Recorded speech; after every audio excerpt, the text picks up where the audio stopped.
Kari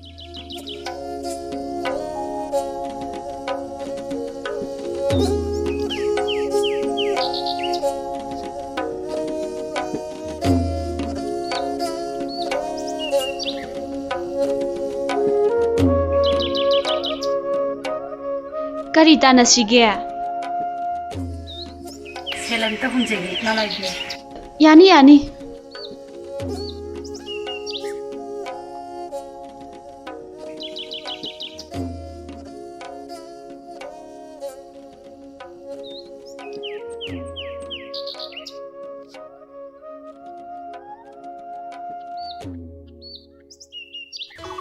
Kari matangino? Potsai mang bagira, luhong khongdong bagira, thabakiro. Ima Maibi, sel hunbabu Hanna, hangdoklabro. Aigidi thokiba thodokshingdo Hanna loi lithoali. Aigi se nalagi. Sana mangkido kini misanti khangnana haidinane, yema laksaribani. Ima Maibi, isari je khara sengna phawbiyu. Ibema, aigi sida tongiba lai sidine. Mina pot huranbada uganba laini. Afawba laithau khudima sengna phawnanabane. Aigi pungsi thajaba thamdagi Ima Maibi. Ibema, tare masa mukta khiktokhige. Nasado apha pun leitanabani ko. Karambana mamano, karambana machano, thawna manakhre da ko. Aidi nakhoi lakani khangdabani na semika amata yauroktrene. Ibema, semit anta laurukhige ko. Hoi Ima Maibi, aikoi sidane phanjaramagi ko. Apisa Ibema, nang he tawthorokpasima asibu Maibinena. Thajane ko imadi. Asine nang no phawgalagibane mangtak Maibi haibado. Nang no phawgera li no phawgera. Sel hunbabu Han hangdoknabro.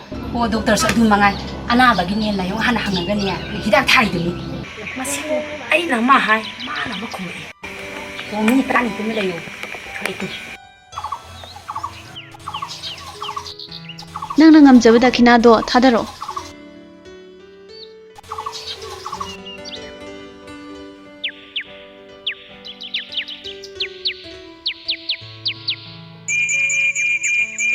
Sese, nang ambutang huluse.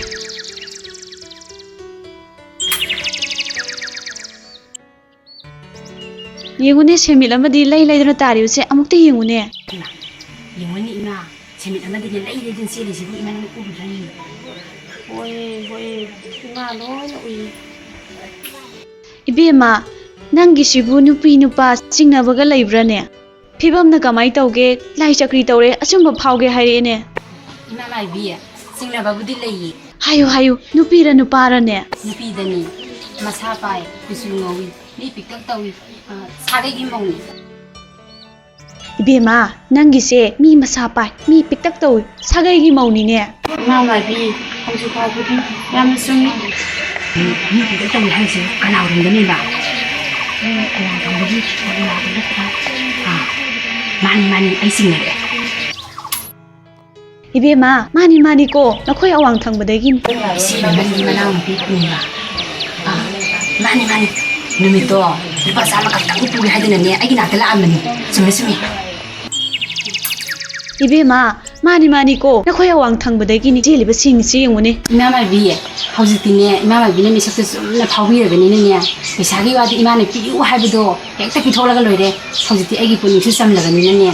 Ibema, jani khandana ne yam phajana yamna yengbirabani ko. Nusana maro ama sarakpane, laina maro am chakri tawrokpane. Ima Maibi, dokina kaya thamjaramoge. Ibema, yam yanmade hairaro, lupa chani khatang thadabiram.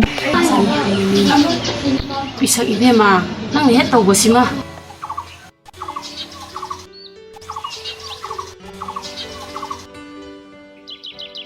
Ima Maibi, sai besi leje.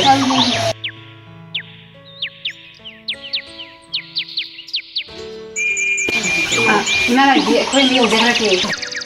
Yauro Ibema, ai amuk lai horage ko. Heyeng matungda su amuk lau ko.